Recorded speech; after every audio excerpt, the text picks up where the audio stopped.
in their life, because we know that your original community, your home community, your family community, your church community might be looking at you if you want to move abroad, whether that is long-term, temporarily, whether it's 3 years from now or next month.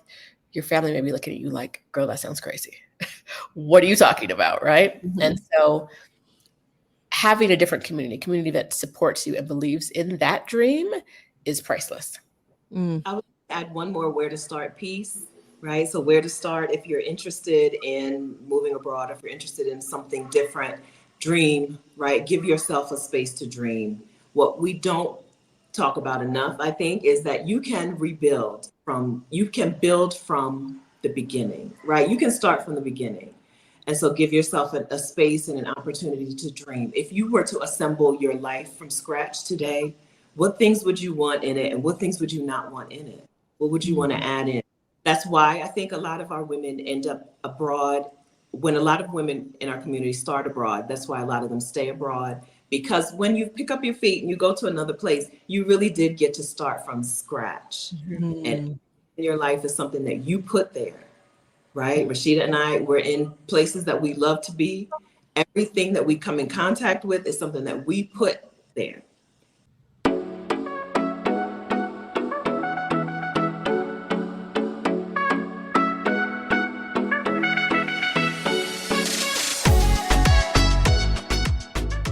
Hey, I'm Teen Zekas. And hey, I'm Ilika Follette.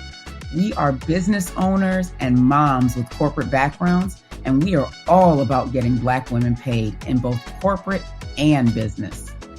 And you're listening to the Getting Black Women Paid podcast. Let's go.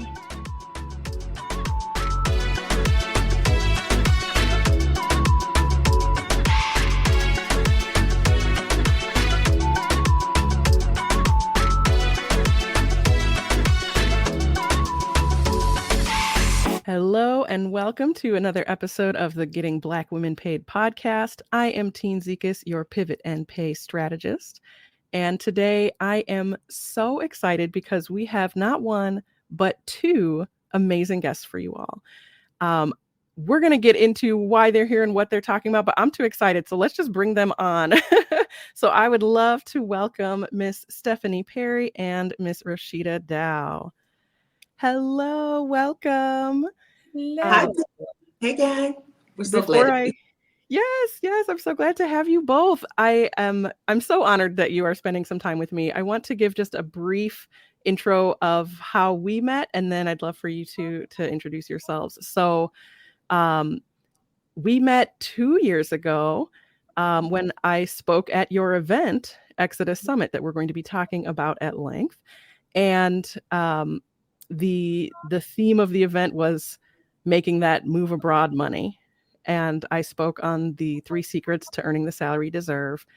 And you all inviting me into that community was just such a huge boost in my, in my own community, in my business. And so I want to just thank both of you for inviting me to that space. Thank you. And thank you for speaking to us and our audience. Looking back over the years, yours is one of the talks that is always referenced as like, this is the thing, this is the difference maker in my life. And so, we're grateful because we can't talk this talk. So. Oh, I'm so glad to hear that. Yeah. And so yes, tell us each about yourselves and then also about ExodUS Summit. What is it and what's it all about? I think maybe, Stephanie, do you want to start us off? I do. Hi, my name is Stephanie Perry. I'm a house sitter. I took a sabbatical in 2015 and never really returned to traditional work. And also never really returned to living in the United States. I now spend half the year at least in Costa Rica, and I'm in the process of making it my real home. And I've gotten to see the advantages. I've gotten to live out the things that we generally think we have to work so hard to get, right? So I get to live out the life of my dreams without, all that middleman hard work part in the process. I love it. And Roshida. Hi, my name is Roshida Dowe. I am a career break coach. I am one half of ExodUS Summit. I live in, excuse me, I live in Mexico full time. Currently, I am on vacation about 4 hours away in a smallish town called San Miguel de Allende, because I have a favorite town and a favorite city, and they're 4 hours away from each other. So why not live in one and vacation in the other whenever I can? Absolutely. Oh, I love that. And so we did mention ExodUS Summit. And so what is ExodUS Summit? ExodUS Summit is an online conference for Black women who are interested in leaving the U.S. for some period of time, whether it's on a career break, a permanent move abroad, or something in between. ExodUS Summit is in its 5th year, right? So this is 5 years of us getting Black women out the door. And we have a raving, amazing community of Black women who help support each other in that process. Our online conference is one thing that we do, but it's just a piece of what ExodUS Summit really is. Yeah. And I love that you mentioned the community because, when I've spoken with various people who've experienced ExodUS Summit, they're talking about, oh, and then I went to this country and I got together with all these Black ladies. And I'm like, there were Black ladies there. Of course there were. Of course. and they're all connected. And so that having that community, no matter where you go in the world is so huge. So I love that that's such a big part of what you all do. Yeah, it really is. Our community online is 18,000 people strong, 18,000 Black women strong. I made a post in the group today. I'm on the bus here. I made a post and said, who wants to get together tomorrow? And there are, I think, at least 15 women right now who are like, I'm here, let's do it. And and there are, someone came with like a list of 10 rooftops we could go to. And I was like, I don't have to do anything. All I did was say I'm coming. And like the event created itself. That's amazing. Yeah. That just right there, that alone, I'm like, yes, I would travel so much more if people would just make all the events happen for me. Make it happen for me. And that is the experience that a lot of women had. Stephanie went to Ecuador a couple of weeks ago. Same thing happened. Although they got together like 8 times in 3 days. I don't understand it. I think they all might have moved in together and had some slumber parties or something. But women around the world, Black women around the world will say, I'm going to be in Kuala Lumpur. I'm going to be in Chile. Who's there? And there's always someone in the group. But I would say there are quite a bit of groups like that where people are traveling and experiencing it. One of the things that I think is different about our online community is a lot of our women are living abroad. So you're not just coming in and meeting someone you're there for 3 days, they're there for 5 days. You find a place and you grab a cocktail. It's you get to hang out with someone who lives here, right? Who lives in the community and can show you what life might look like if you lived there as well. And that's one of the really awesome things about being in this community. Absolutely. Well, and for so many who are thinking about moving abroad, one of the most important things to do is go visit and see what it would be like to live there. And so to have someone or even a group of folks who already live there and can show you the ropes, that's huge. It's amazing. They'll pull you in, right? If you show, they will recruit you. Yes, absolutely. And so I want to, tie this back to, our theme, right? This is the Getting Black Women Paid podcast. And, sometimes I think about, getting paid is not the end goal, right? No one is here saying, I want to have this many dollar bills in my hand. The getting paid is a vehicle to something else, right? And so some folks are listening because they want to get paid in order to move abroad, right? Maybe it is to work less or to have more time or to, go have experiences with their families, right? And so, I'm wondering how, these things kind of tie together. What are the goals that you often see in the women who are looking to make that either temporary or permanent trip out of the country? I would like to share a story first. And that is ties back to someone that you worked with, saw you at Summit Speak, and then wanted to work with you one-on-one back in 2022. This last summer, she worked with you. Amazing success story. We love her. This summer, she spent in Europe with her children. Yeah. And I am a single woman. And when I think about going to Europe for the summer, I'm like, ooh, expensive. Oh, them Right. prices, right?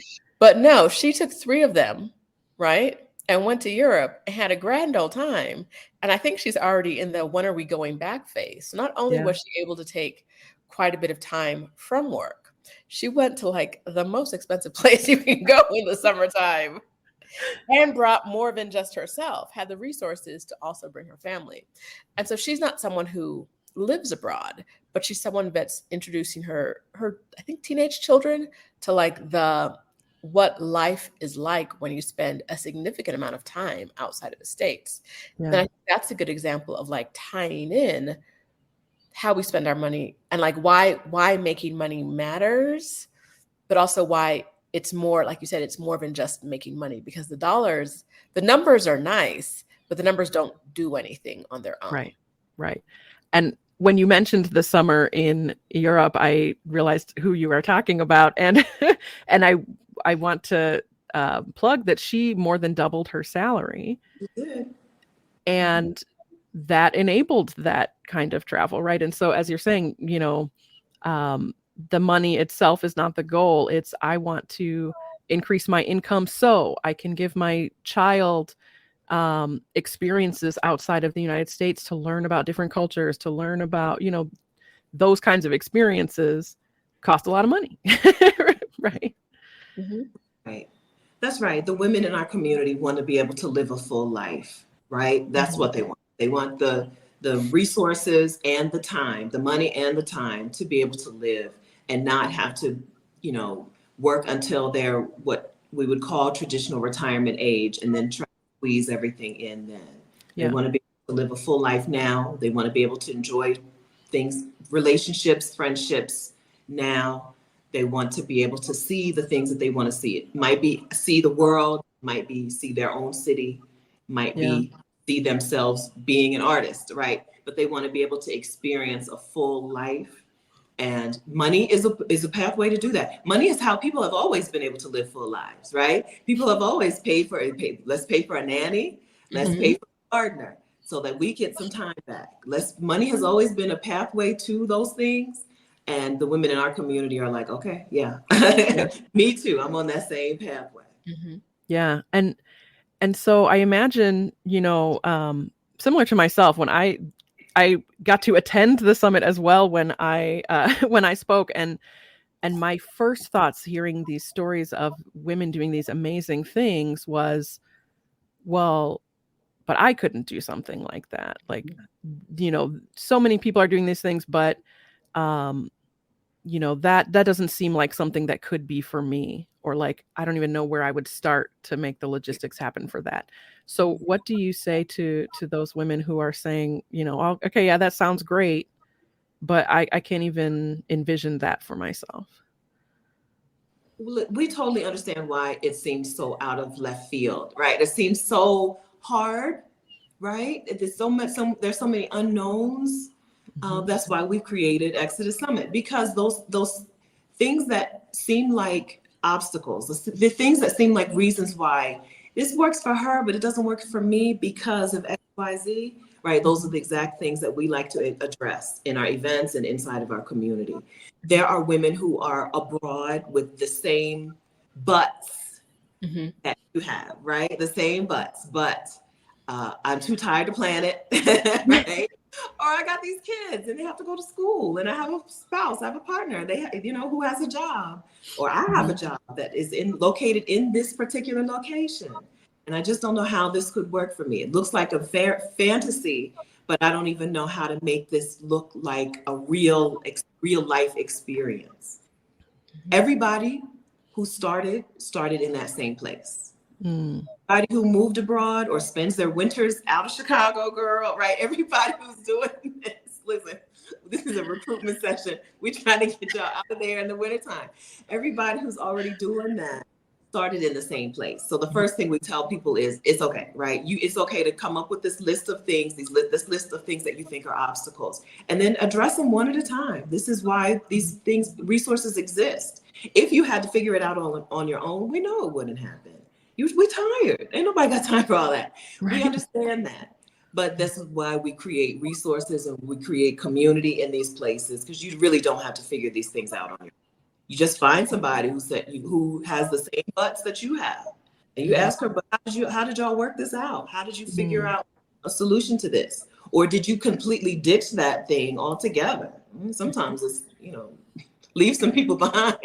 Right. And that makes it a lot easier as well.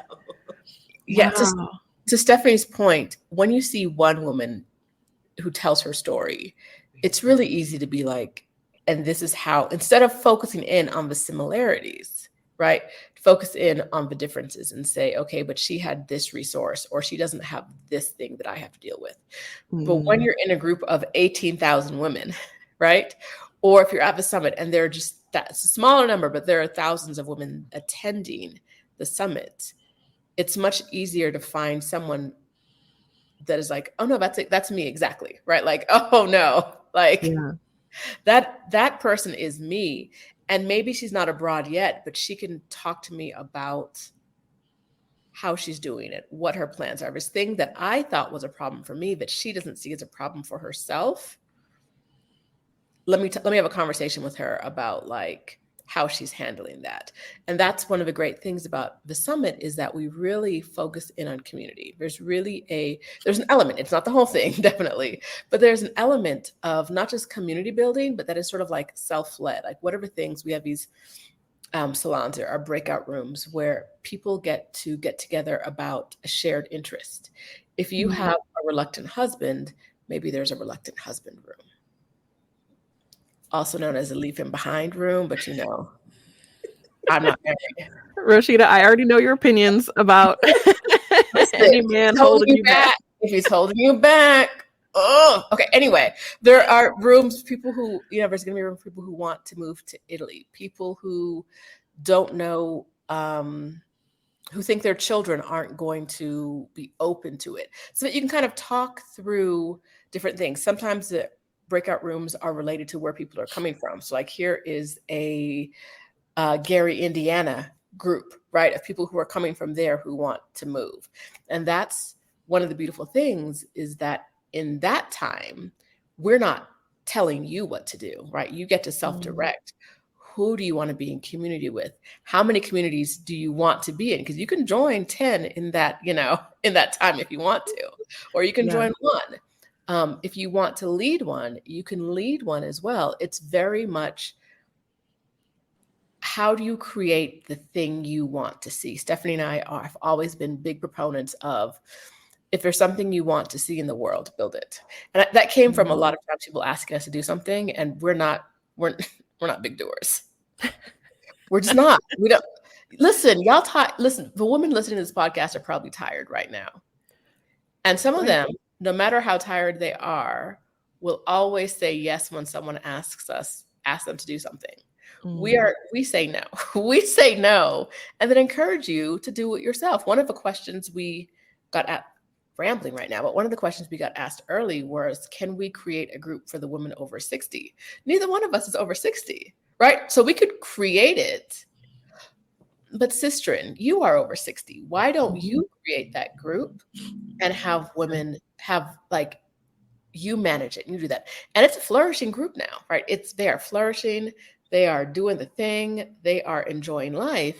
Yeah. And it's like that. Like, how do you, that's part of the community too, creating the things you want to see if they don't already exist. And so back to the point, community is one of the biggest parts of the summit. And we really do encourage people to get from the summit the thing that they are missing in their life, because we know that your original community, your home community, your family community, your church community might be looking at you if you want to move abroad, whether that is long-term, temporarily, whether it's 3 years from now or next month. Your family may be looking at you like, girl, that sounds crazy. What are you talking about, right? And so having a different community that supports you and believes in that dream is priceless. I would add one more where to start piece, right? So where to start if you're interested in moving abroad, if you're interested in something different, dream, right? Give yourself a space to dream. What we don't talk about enough, I think, is that you can rebuild you can build from the beginning, right? You can start from the beginning. And so give yourself a space and an opportunity to dream. If you were to assemble your life from scratch today, what things would you want in it and what things would you not want in it? What would you want to add in? That's why I think a lot of our women end up abroad. When a lot of women in our community start abroad, that's why a lot of them stay abroad. Because when you pick up your feet and you go to another place, you really did get to start from scratch. Mm-hmm. And your life is something that you put there, right? Roshida and I, we're in places that we love to be. Everything that we come in contact with is something that we put there. Physically, in our space, it's mentally, emotionally, we only come in contact with the things that we've chosen. And that feels really, really free. It feels really, I was going to say good, but it's beyond good. It feels really, really free. So the best starting place is to dream. Open up yourself to a new dream for your life, whether it's a lot of the same stuff, but just in a different package, or listen, we're blowing all this up. Mm-hmm. Yeah. Well, and what you described, right, as every single thing in your life is chosen by you, that to me is the reason why I can't even understand when you talk about sabbatical. I'm like, who goes back after the sabbatical?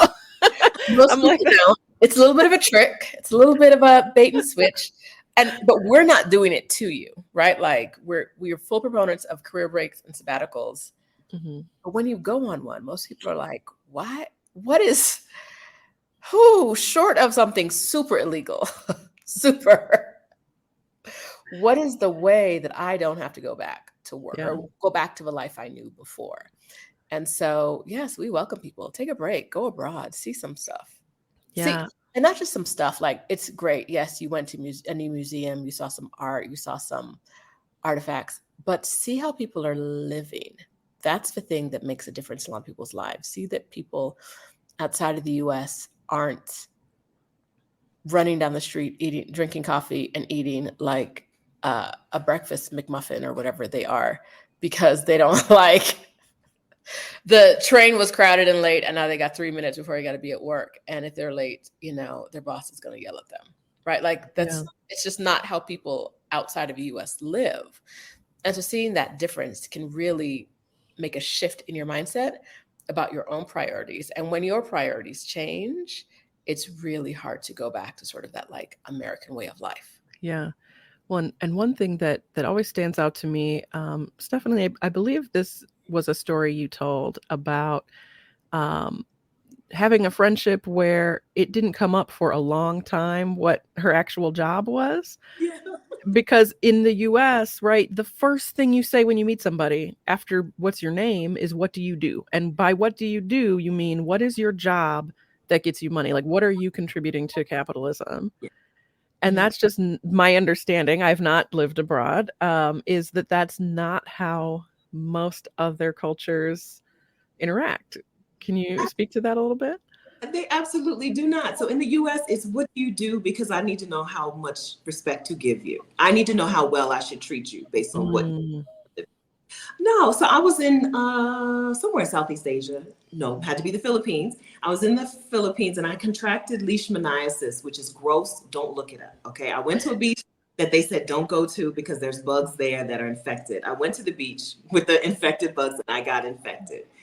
And so I'm walking around this hot place wearing these long skirts. I was staying in hostels at the time in a dorm room, and my neighbor in the hostel and I were getting along. She was a woman from Germany, but she spoke English, and we're getting along. We're going from place to place and we're hanging out and we're having dinners at night and talking in the room and just having a grand old time. We even moved to another town together.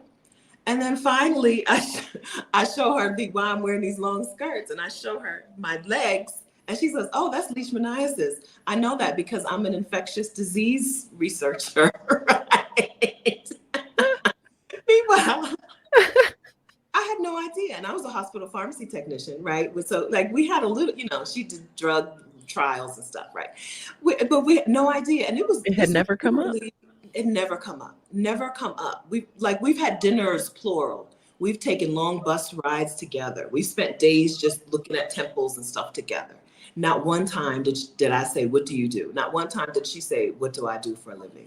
It was really about like, do you seem like a good person? What are you interested in? Where in the world have you been? Where in the world are you going? Right? We had conversations about things that did not involve work until like literally one of the last days that we spent together. And that's just how people treat you around the world. US is built on a foundation of slavery, and people who even are not the descendants of enslaved people still fall into this problem in the US where you are viewed by what you do. You are the work that you do. That's What you fruit of the produce. tree. You don't see that in other parts of the world. You're not the work that you do. And it's really nice to get away from that. And it really changes your whole perspective on who you are. You don't think you view yourself as only a worker, but if you're an American person, you probably do view yourself as only a worker until you get out for quite a while, or until you can, have a shift in that perspective. Oh, you just reminded me, we had a recent guest who Roshida Dowe, who is going to be speaking this year at the summit, I believe. And she talks about, defining who you are outside of your work and how important that is and how challenging it is for those of us who, have been, I guess, indoctrinated into this society that believes that you are worth what you produce for the economy, basically.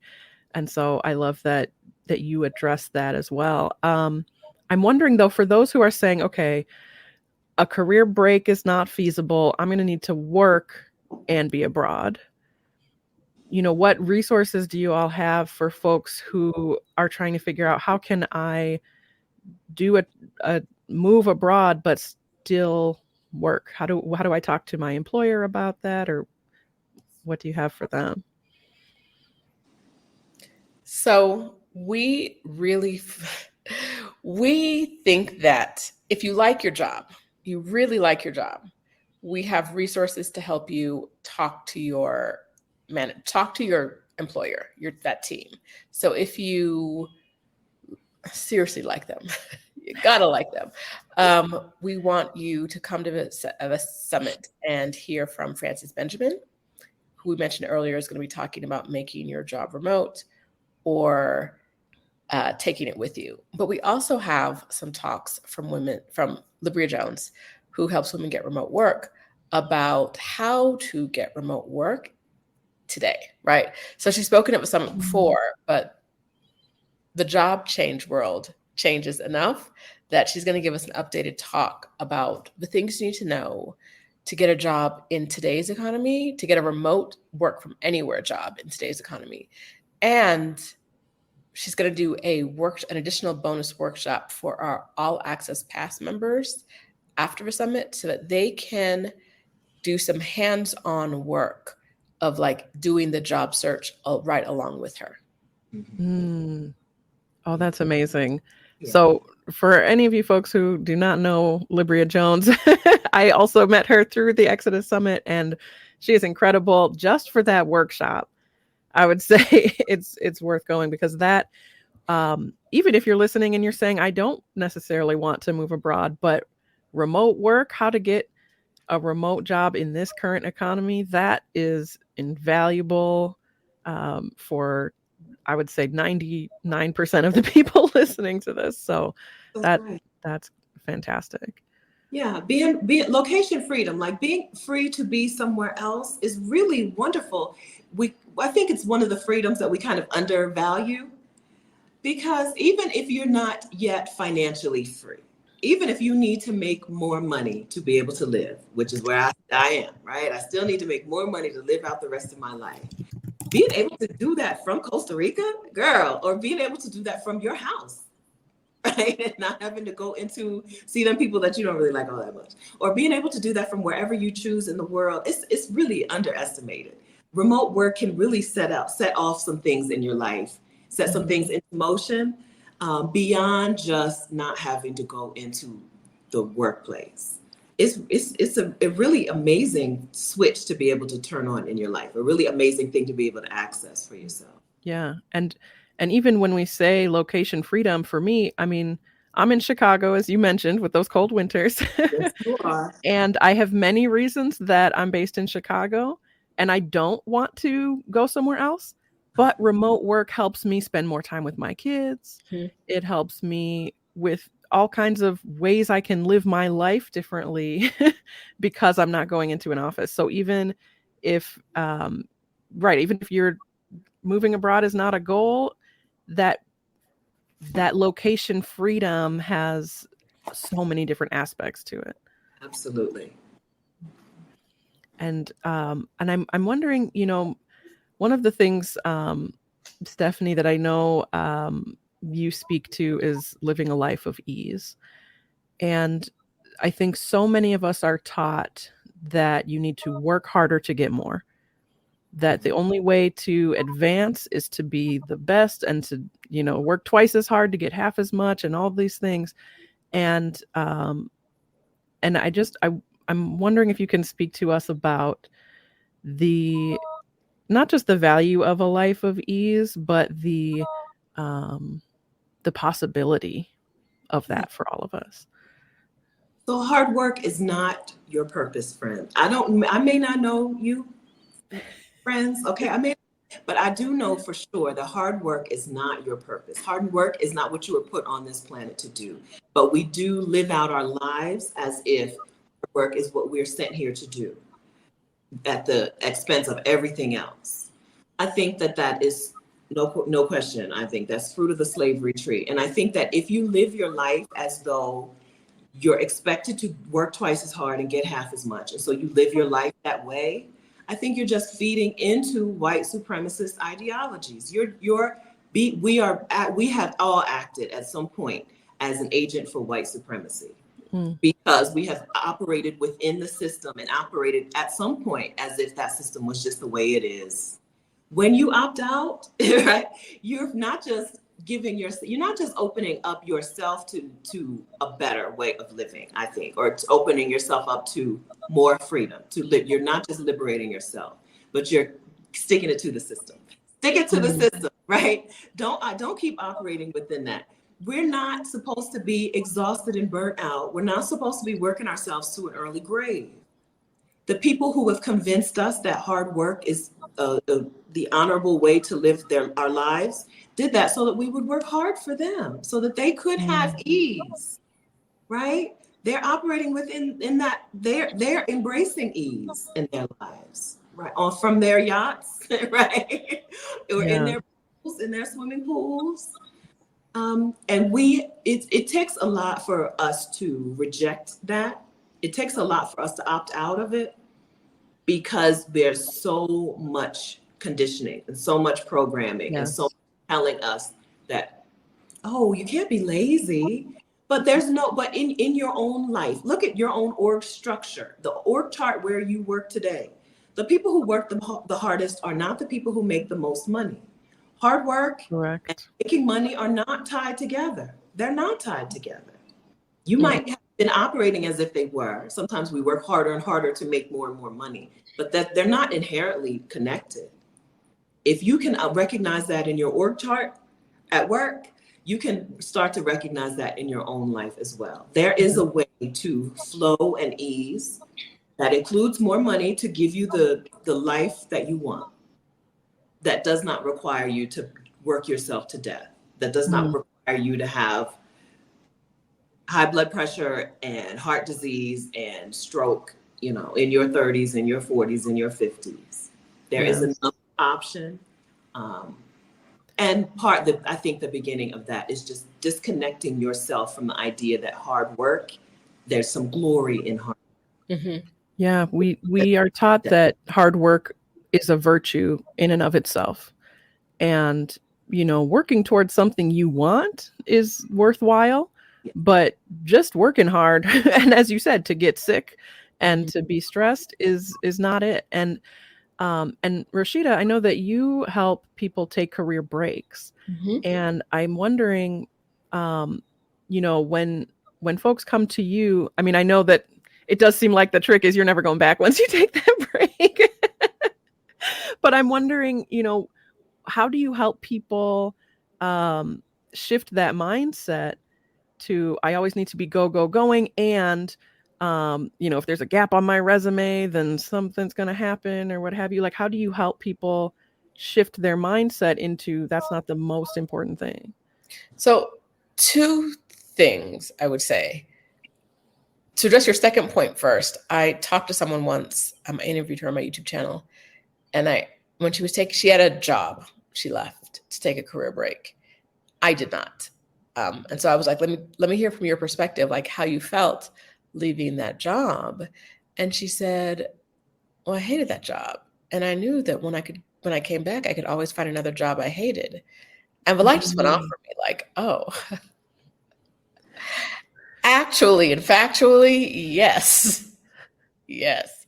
If it's not something you love, why are we holding on so tight to it? Yes, the economy is nonsense right now, right?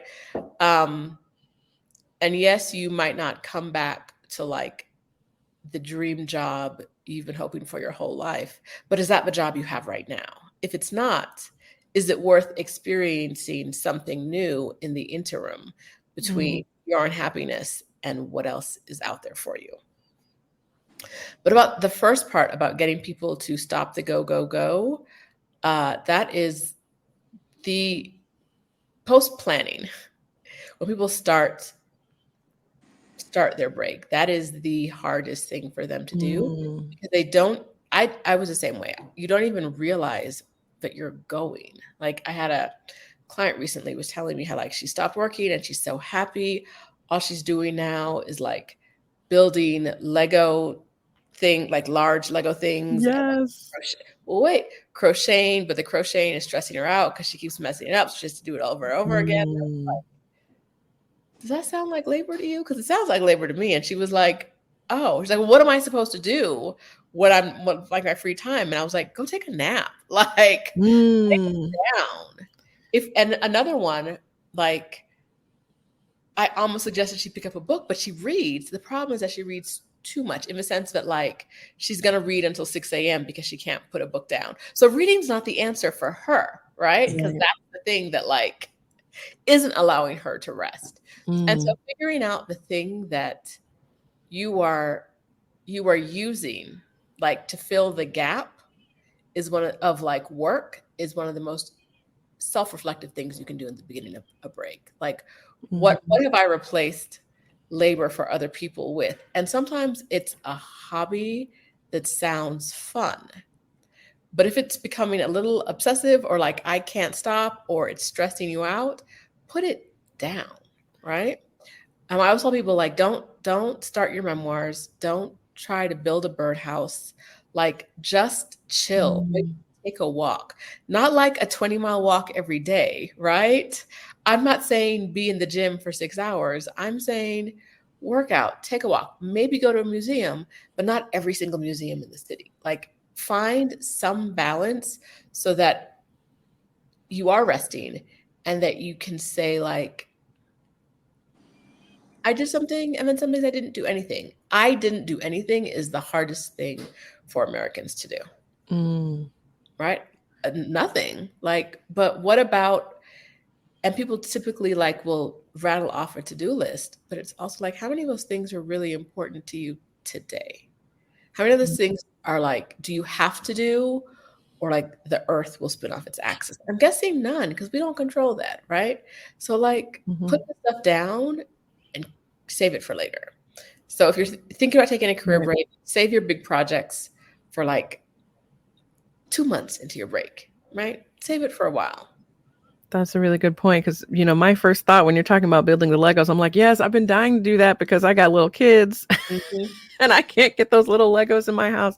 But are you building something because it's fun, or are you building something because you are still acting on our training that you need to be producing something? Yes. Or accomplishing something. It's gonna differ person to person, thing to thing. Sure. I can build a Lego thing and it not be that because I'm not invested in the outcome. I'll knock that thing over the minute I'm done. I don't care, right? Like, but there are other things I couldn't do in the beginning. Like, I started a website and like obsessed. I had to tweak and fix and do and this and that. And then it's like, it doesn't sound like a restful day, right? And so figuring out what the thing is for you that looks like rest, which a lot of times should just be a nap, right? Yeah. And avoiding the other things is part of the work, part of the healing work. I'm so glad you sort of addressed the actual break, right? Because so many of us are thinking that that's the goal, that's the end goal, and then once I reach that goal, I'm done.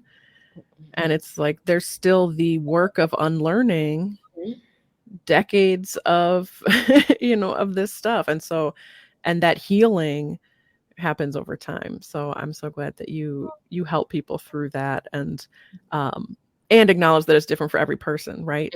For some people, because I'm like, oh, if I could crochet all day, that would be so fun. But right, and if you can't do it, if it stresses you out, think about it. Right. Yeah. But I can also see myself being like, well, now I have time to do a crochet business. And it's like, no, that's not right. That's where you end up getting down a rabbit hole that you can't get out of. Yeah. Yeah. So I feel like the sort of the themes coming out of this conversation that I'm hearing are, yes, we are working towards getting paid in order to what? In order to rest more, in order to have experiences that we have been wanting to have, in order to, change our quality of life, whether that is by moving to another country or taking a career break and learning more about ourselves, right? And so it's that, yes, I want to get paid more, but now figuring out to what end, right? What are the things that I'm pursuing, once I get that bag, and I feel like you two are just so thoughtful about how to remove ourselves from that typical American mindset of go until you maybe retire, and then enjoy the little retirement that you have that also may not be enough money to live. So I so appreciate the work that you all are doing. And the Exodus Summit is coming up very soon. Can you all tell us a little bit about, what do people need to know if they're hearing this and they're saying, I got to learn more? You need to know that Exodus Summit is for you. Okay, Exodus Summit is for Black women. If you're at all interested in this conversation, you'll be interested, you'll learn, and you'll enjoy attending Exodus Summit 2024. It's all online, October 11th through 14th. And the link to register for Exodus Summit, Teen has put together a link that is easy for you to remember. Yes. It's gettingblackwomenpaid.com/Exodus. Okay, that is how you register for the summit, and that's how you get started on this. Absolutely. And how can folks stay in touch with the two of you? We are available online everywhere. You can find us. We have a YouTube channel for Exodus Summit. We have a Facebook group, which we really recommend. It's such a great community. That is, you can find the direct link at facebook.com/community. We're on Instagram. Exit. Is that what I said? What did I say? Not that. ExodusSummit.com/community. And then you can also find us on Instagram at Exodus Summit. We both individually are online as well in many places, but instead of saying it all, we'll just send you the link, Teen. So I'll put all those links in the description as well. Okay. But the big ones for you listening, October 11th through 14th, 2014. And you want to get registered right away. So you're going to go to gettingblackwomenpaid.com/Exodus. And that's where you can register. You can learn about all the speakers and get started. Yes. That's right. At Exodus Summit, you may show up just saying, listen, I want to see what this is about. I'm interested, but I don't think this is really going to work for me. Okay. But come prepared to take notes. Come prepared to have some quiet time, right? Send everybody else who lives with you away for a little while. Come prepared to take it in. Because women who come to Exodus Summit, even when they're not exactly certain that this is a thing that they can do. Even if they're not sure that they can take a sabbatical out of the country, even if they're not sure that they can move abroad, if they come and participate and engage, those women end up out the door, right? They end up doing something that they thought before was just a dream, just a fantasy, just something that they were wishing for. It doesn't have to continue to be that. It can become, oh, it's the thing I do now, right? You're invited to Exodus Summit. We hope you'll be there, but we also hope that you'll clear out some time and some space to let it go to work in you. Just like you sit and listen to Teens podcast and you take the information in and you put it to work in your life. Same thing in Exodus Summit. You take it in, let it go to work in you. You'll see how some things become possible for you that you weren't exactly even sure were possible before. Absolutely. Oh, well, thank you again both so much for spending time with me and for sharing with our audience. And I'm so grateful because the community you all foster is just there's nothing like it. There's nothing like being around so many Black women who are supportive and cheering you on and holding you accountable and all of the things. So, to anyone who maybe even if you can't make it to the summit, definitely check out the Facebook group and those other things to take advantage of that community because it's incredible. So thank you both for the work that you do. Thank you. Speaking of incredible, you're doing incredible too, Teen, and we appreciate you so much. We're so glad that we got to pull you into our circle. Thank you. Well, that is it for today. Thanks again to our fabulous guests, Stephanie and Roshida, and we will see you all in the next one. Thank you. Hey, thanks for listening to the Getting Black Women Paid podcast. If you want to hear more episodes like this one, subscribe wherever you're listening now. And if you loved what you heard, be sure to leave us a review. And make sure you share the podcast with incredible Black women in your life so we can continue getting Black women paid. All right. We'll see you in the next one.